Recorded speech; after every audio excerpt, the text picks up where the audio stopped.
പാതിവൃത്യത്തിൻ്റെ പ്രതീകമായ കണ്ണകിയുടെ അവതാരമായ ആറ്റുകാൽ ഭഗവതി ശാസ്ത്രത്തെ തോൽപ്പിച്ച കഥ പറയാം. ഇത് വെറുമൊരു കഥയല്ല, നടന്ന സംഭവത്തിൻ്റെ ഒരു വിവരണം മാത്രമാണ്. 2007 സംഭവം നടക്കുന്നത്. ഇന്ത്യയിലെ എല്ലാ പ്രധാന നഗരങ്ങളിലും വായുമലിനീകരണം അളക്കാൻ ലോകബാങ്ക് സഹായത്തോടെ അമേരിക്കയിലെ മിഷിഗൺ സർവകലാശാലയും IIT ചെന്നൈയും ചേർന്ന് ഒരു ഗവേഷണ പ്രൊജക്ട് നടത്തുന്നു. ഡൽഹി, ബോംബെ, ചെന്നൈ എന്നീ നഗരങ്ങളെ അപേക്ഷിച്ച് carbon monoxide, sulphur dioxide എന്നീ മാരക വിഷവസ്തുക്കൾ തിരുവനന്തപുരത്താണ് താരതമ്യേന കൂടുതലെന്ന് ഗവേഷകർ കണ്ടെത്തുന്നു. എല്ലാ ആഴ്ചയും പരിശോധിക്കുമ്പോൾ പൊല്യൂഷൻ റീഡിങ്സ് ഒരുപോലെ തന്നെ 5% മുതൽ 10% വരെ രേഖപ്പെടുത്തി കാണിക്കാറുണ്ട്. പെട്ടെന്ന് ഒരു ദിവസം നോക്കുമ്പോൾ തിരുവനന്തപുരത്തുള്ള പൊല്യൂഷൻ മീറ്റർ വർക്ക് ചെയ്യുന്നില്ലെന്ന് കണ്ടെത്തി. മീറ്ററിലെ റീഡിംഗ് ഒന്നും കാണിക്കുന്നില്ല. എല്ലാ പൊല്യൂഷൻ റീഡിംഗ് 0 എന്ന് കാണിക്കുന്നു. വിഷണ്ണരായ ഗവേഷകർ ഉപകരണത്തിന് നിർമ്മാതാക്കളായ സീമെൻസ് കമ്പനിയെ വിളിച്ച് കേടുവന്ന പൊല്യൂഷൻ മീറ്ററുകൾ റിപ്പയർ ചെയ്യാൻ ആവശ്യപ്പെടുന്നു.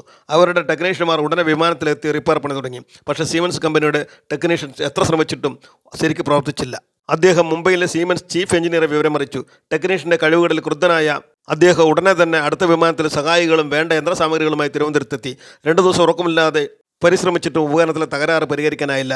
എന്തൊക്കെ ചെയ്തിട്ടും പൊല്യൂഷൻ മീറ്റർ റീഡിംഗ് 0 തന്നെ നിന്നു. സീമെൻസ് കമ്പനി ധർമ്മസങ്കടത്തിലായി. ഗവേഷണ പ്രൊജക്റ്റിൽ തടസ്സം വന്നതിനാൽ മിഷിഗൺ സർവകലാശാലയും IIT ചെന്നൈ നിത്യേന സീമെൻസ് കമ്പനിയെ ഫോൺ ചെയ്ത് ദേഷ്യപ്പെട്ടു. ഗത്യന്തരമില്ലാതെ കമ്പനിക്കാർ സീമെൻസ് കമ്പനിയുടെ ഹോങ്കോങ് ഓഫീസിനെ സമീപിച്ചു. എത്രയും പെട്ടെന്ന് വരാൻ അപേക്ഷിച്ചു.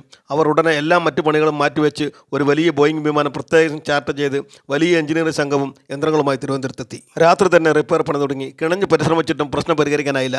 മിടുക്കനായ അവരുടെ ജർമ്മൻ എഞ്ചിനീയർ ഒരു ഉപായം തോന്നി. തിരുവനന്തപുരത്തെ കേടായ ഉപകരണം എടുത്ത് അവർ കമ്പനി വിമാനത്തിൽ ബാംഗ്ലൂരിലേക്ക് പോയി. കേടായ ഉപകരണം ബാംഗ്ലൂരിൽ ശരിയായി പ്രവർത്തിക്കുന്നു. എന്തൊരു അത്ഭുതം!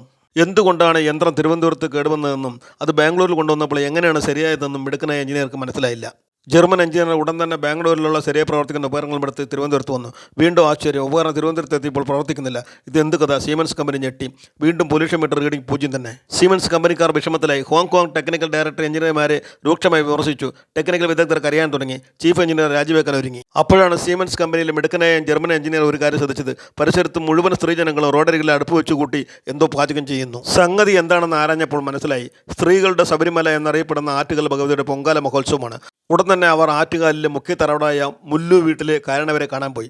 തങ്ങളുടെ വിലകൂടിയ ഉപകരണങ്ങൾ ശരിയായി പ്രവർത്തിക്കാത്ത കാര്യം അവർ കാരണവരെ ബോധിപ്പിച്ചു. ഒരു ചെറു മന്ദഹാസത്തോടെ കാരണം വിശദീകരിച്ചു. പാതിവൃത്യത്തിൻ്റെ പ്രതീകമായ കണ്ണകിയുടെ അവതാരമാണ് ആറ്റുകാൽ ഭഗവതിയെന്നും മധുരാ നഗരത്തെ ദഹിപ്പിച്ച ശേഷം കന്യാകുമാരിയിലൂടെ കേരളക്കരയിൽ പ്രവേശിച്ച കണ്ണകി കൊടുങ്ങല്ലൂരിലേക്കുള്ള യാത്രമധ്യ ആറ്റുകാലിൽ തങ്ങിയെന്നും അദ്ദേഹം പറഞ്ഞു. അതിനാൽ ഭഗവതിക്ക് പൊങ്കാലയിടുമ്പോൾ അന്തരീക്ഷത്തിൽ വായുമലിനീകരണം ഒട്ടും ഉണ്ടാവില്ല. പകരം ശുദ്ധമായ ഓക്സിജൻ അവിടുമാകെ നിറയുമെന്നും അദ്ദേഹം പറഞ്ഞു. തങ്ങളുടെ ശാസ്ത്രത്തിന് യന്ത്രങ്ങൾക്ക് ഉപരിയായി പ്രപഞ്ചത്തിൽ ചില ശക്തികൾ കൂടി ഉണ്ടെന്നറിഞ്ഞ അവർ 1 കോടി രൂപ സംഭാവന ചെയ്തു. ദേവിയുടെ ബഹുമാനാർത്ഥം പുതിയ കാർബൺ ഡിറ്റക്ടർ മാർക്കറ്റിലിറക്കി. അതിന് ആറ്റുകാൽ CO 487 എന്ന സീരീസ് പേരിട്ടു. അമ്മേ മഹാമായേ.